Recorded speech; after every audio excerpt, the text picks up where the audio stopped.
தேமுதிக வந்து தனி இதுல வந்து தேசிய கட்சியோட கூட்டணியில போகுமா இல்ல அப்படின்னா மாநில திராவிட கட்சிகளோட இணைஞ்சிட்டு எங்களுக்கு எல்லா கட்சியும் தோழமை கட்சிகள் தாங்க. இன்றைக்கு வரைக்கும் அனைவரும் தோழமையோட பழகுறாங்க.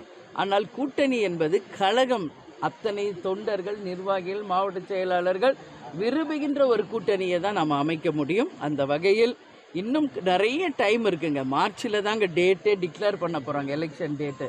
ஸோ அது இந்த மந்த் எண்டு தான் ஃபைனல் ஓட்டர் லிஸ்ட்டே வெளியிட போகிறாங்க. ஸோ நமக்கு டைம் நிறைய இருக்குங்க. பிப்ரவரி மாதம் முழுவதும் இருக்குது. அதனால் உரிய நேரத்தில் அத்தனை பேரையும் எங்கள் மாவட்ட செயலாளர்கள், நிர்வாகிகளை அழைத்து பேசி உரிய நேரத்தில் நல்ல முடிவை மக்களுக்கும் நாட்டுக்கும் கழகத்திற்கும் நன்மை பயக்கும் ஒரு தெளிவான முடிவை தலைமை கழகத்திலிருந்து நாங்கள் அறிவிப்போம் என்பதை இப்போ சொல்றேங்க. நடிகர் விஜய் உங்களுக்கு நேரடியாக கூட்டணிக்கு அழைப்பு கொடுத்தா நீங்க என்ன? எல்லாருமே எங்க தோழமை கட்சின்னு நான் சொல்லிட்டேன் இல்லையா? இதுல ஒருத்தரா நான் தனித்தனியாக சொல்ல வேண்டியது கிடையாது. எல்லாருமே தோழமை தான். ஆனால் எங்க கட்சிக்கும் எதிர்காலத்திற்கு எது பயனளிக்குமோ அதுதான் நாங்கள் முடிவு. யார் கூட்டணின்றதான் நீங்க கேட்குறீங்க. நிச்சயம் உரிய நேரத்தில் எங்கள் கழகம் விரும்புவர்களோடு நாங்கள் கூட்டணி வைப்போம் என்பதை மட்டும் இந்த நேரத்தில் உறுதியாக சொல்றேன். அப்படியெல்லாம் வாய்ப்பு கிடையாதுங்க.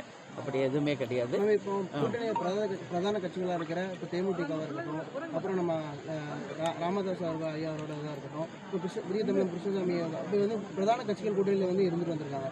இவங்களை வந்து இப்போ வர வந்து திராவிட கட்சிகள் வந்து அவங்க கூட்டணி சார்பாக நடந்த பொதுக்கூட்டங்க அது. அதனால வந்து அவங்க கட்சி ரீதியாகவும் அப்போ கூட்டணியில் இருந்தவங்களே அழைத்து பேசி அவங்க பொதுக்கூட்டம் நடத்தியிருக்காங்க. வருங்காலத்தில் எப்படி இருக்குன்னு பேச்சுவார்த்தை இல்லைன்றது நீங்கள் எப்படி பார்க்குறீங்க? அது நம்ம சொல்ல முடியாது. ஏன்னா கூட்டணிக்கு போகணும் விரும்புபவர்களும் கூட்டணிக்கு அழைப்பவர்களும் தான் இதற்கான பதில் சொல்லணும்.